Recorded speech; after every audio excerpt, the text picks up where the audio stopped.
Hi, and welcome to another edition of Energy State of Mind video podcast interview. Today we have Josh Gould, the Director of Innovation at Duquesne Light, and we have Param Kumar, my co-host. So thank you both for being here. We really appreciate your time. So Great to be Josh, you want to just give us a little bit of background on you and what you're doing over at Duquesne? Absolutely. So had some previous experience as a startup captain myself, and some venture experience as well. I was at the Department of Energy moonshot agency called ARPA-E before I went to Con Edison in New York City, and about 9 months ago joined Duquesne Light to help them launch their newly formed innovation center. So looking forward to telling you more about that today. Great. So one of the things, as we were talking, one of the points you had made is that when you're innovating for the industry, a lot of times what you really have to do is kind of just look where you're going. You have to see where you've been. Can you expand on that? Yeah, absolutely. So I think we only need to look back at the last decade or two in the utility industry to think about why innovation is just so important. There's so many developments in the last 2 decades that started off as seeming, this is small, this is sort of ancillary to the utility business model. And it turned out to be kind of utility's core business. So a couple examples of that, renewables, certainly, energy storage, energy efficiency, DG, EVs, and I think utilities who were ready to embrace those changes and be proactive in embracing that and enabling customers to use these technologies and adopt these technologies are in a much better place than those utilities that haven't been historically. So I think the first step around bringing innovation into a utility is kind of realize you have a problem, you have a challenge, and I think the first step to realizing that problem is only to look back at the last couple of decades. So that's kind of where I would start thinking about where we're going. So following up on that, do you think that in the last decade, for instance, the utilities have or have not done a very good job overall in terms of putting resources, energy, and time into innovation? So I personally have seen, I don't know if I would go so far as to call it a sea change, but an increasing acknowledgement that if not addressed actively and if not sort of resourced adequately, innovation isn't just going to happen at a utility. It's not just going to magically bloom. And it requires effort, it requires focus, and it requires executive support and alignment. And so, frankly, I think from the outside of the utility industry, it looks like utilities aren't moving fast enough.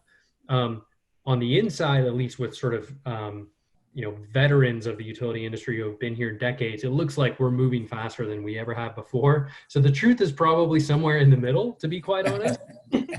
I see increasingly sort of acknowledgement that innovation is critical and we need to staff and resource it accordingly. But I would call that a evolutionary process versus a revolutionary process. Definitely.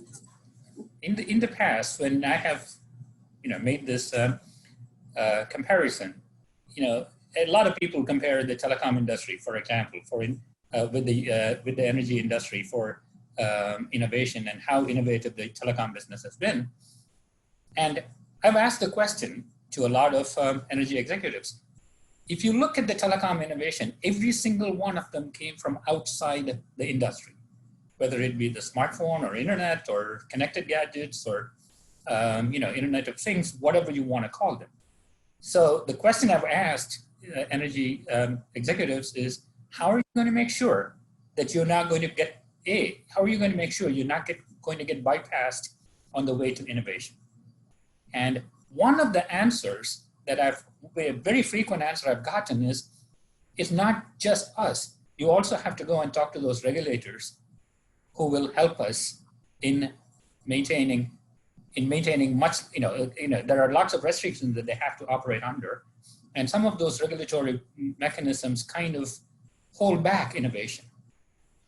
So in that context, what's the advice you give both regulators and the utility executives in terms of navigating these waters? So I think it's hard to overstate the ability of regulators and regulation to enable innovation. I think it's critically important.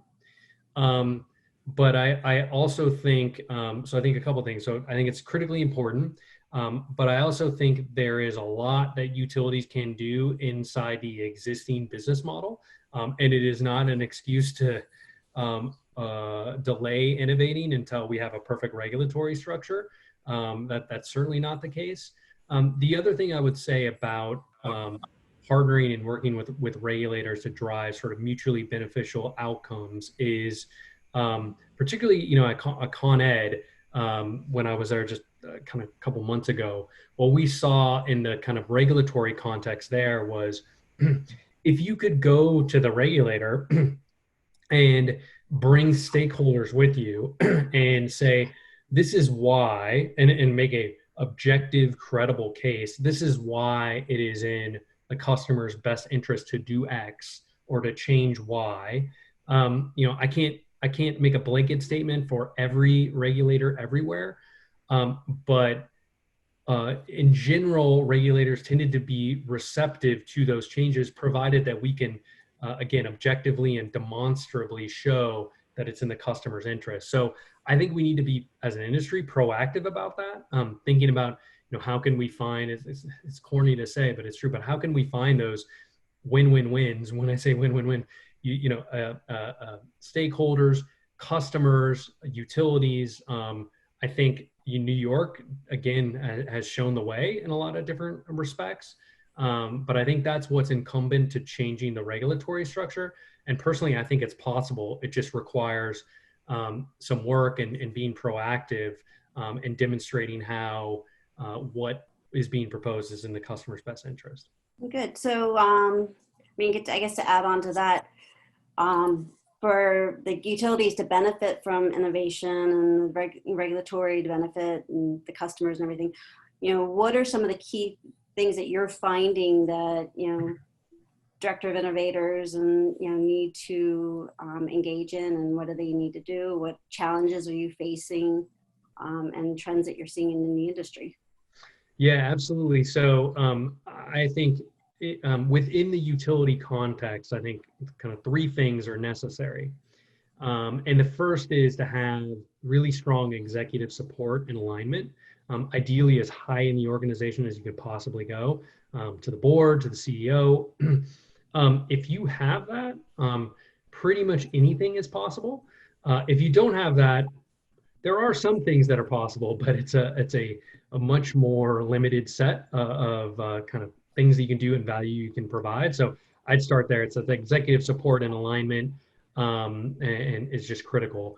The second is, utilities are made up of many engineers, and what we like to do as engineers, I kind of can't count myself as one. I had some education there at Con Ed, but I like to not count myself as one. What engineers might like to do is to immediately jump to the solution instead of thinking sufficiently about the problem.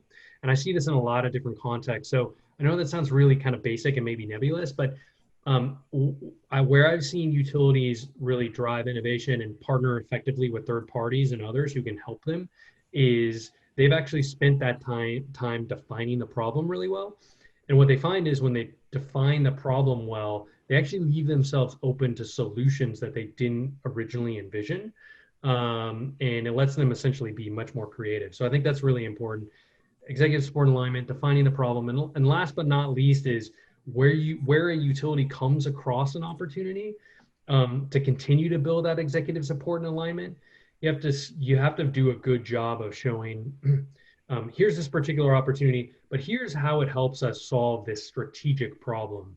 Here's how it ties into what we're trying to achieve as a utility, both sort of near term and long term. and you'd be surprised being on the inside, um, how infrequently we just fall in love sometimes with a vendor or a technology or a project, and we don't put it in the context of what problem is it solving and why is that strategic. Again, I think none of those things, the nice thing is none of those three things are rocket science: executive support and alignment, defining the problem, and then showing how the problem sort of addresses the overall strategy. But I would say it's rare that it happens all at once. And I really think that having those things, those three things together, is really kind of I wouldn't call it magic because it's sort Sounds of, like common sense, but yeah, common sense that is all too infrequently followed, I guess is what right. Mm.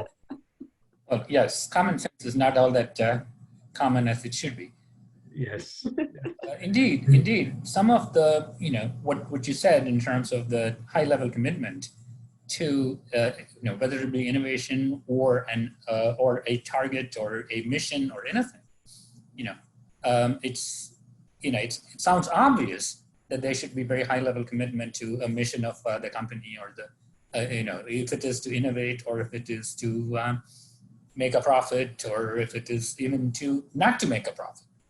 The high level commitment is very important, but it's very easy to lose your way in the middle of the day-to-day managing, and which brings me to another question, which is probably relevant now. Do you think, as a result of all the economic hardships that many of the utilities have and will probably go through for a bit, thanks to all of this pandemic and related headaches, do you think that is likely to, it can move into one of two ways. It can either, the financial constraints can affect their ability to innovate on the one hand, or necessity can be the mother of invention. Yeah, so I think actually both of those things are true. It is in some way the financial situation that all of us are facing are in some ways a constraint, but they are also an opportunity. And I think what's really critical is if you have the appropriate executive support and alignment, you can then be flexible about the means and the focus of your innovation, meaning the world in the future does not look like the world we envisioned back in, let's call it February, right? But if you stay committed to innovation, it just means maybe you pivot on where you were going to innovate. So maybe there's a stronger focus around what can we do to take costs out of the business to provide an affordable product for our customer. That still can be very innovative. It's just a slightly different focus. So I think budgets are not, let's just be honest here, budgets are not going to be as big. It's probably not going to be as blue sky. But I think what's critical is the efforts overall don't go away, and that the people engaged in those efforts, the business development folks, the innovation folks, are open to sort of pivoting the near-term focus to be responsive to the needs. I think if you do that, if you maintain the overall commitment, but also be flexible on what you're working on and how you're trying to achieve it, I think that lets you have the longevity to get to another point in the economic cycle where we can be even more aggressive. So your position, you mentioned you've only been at Duquesne Light for a couple months. Can you tell us what made you go there? What are some of the cool things that you're working on? You're in a new department, new title and everything. So can you give us a little idea of where you're going with that? Yeah, absolutely. So I think, a huge appeal to me, first, I got to give a shout out to Pittsburgh. Duquesne Light, we're headquartered here in Pittsburgh. We're the regional utility for Southwestern Pennsylvania. I am not a Pittsburgh native, but I have come to really love and appreciate this area. I think it's incredibly underrated for the talent that's in this region, that's being sort of pumped out by local universities like Duquesne, like Pitt, and of course Carnegie Mellon, which is world class. And so it's an exciting region to be in. I think it's a slightly overlooked region, but that's fine. And I'm really bullish on the kind of long-term economic prospects here in southwestern PA. So that's one. Two, starting a department and an innovation center from scratch is fun. Duquesne did not have a formal innovation function prior to kind of when we arrived. So building the team from scratch, building the function from scratch is really exciting. And then, being at a slightly smaller utility, so we're a regional utility, we've got about 750,000 individual customer accounts, and about 1,600 or so employees. The nice thing about that size is it's big enough that you can, as an innovation group, you can do probably everything that you could do at a larger utility, but it's also small enough that you can move faster. So that was a big appeal. Some specific things that we're working on, talking about taking costs out of the business. This one isn't sexy, but I think it's important that we're adding value as far as taking costs out of the business. So we've done a lot of robotic process automation, or RPA, to take some of our internal processes and essentially automate them, save ourselves a lot of time and better allocate our resources. So not sexy, but hugely useful, and we think we're going to use RPA in the future moving forward. Thank you so much for joining us on our newly named Energy State of Mind video webinar, or video podcast, I should say, for the energy stakeholders of the future. We really appreciate your time. Thank you. Hey, this was a lot of fun. Thanks for having me. Yeah, it's cool stuff to talk about. Thanks, Josh. Yeah. Thank you very much. Thanks. All right.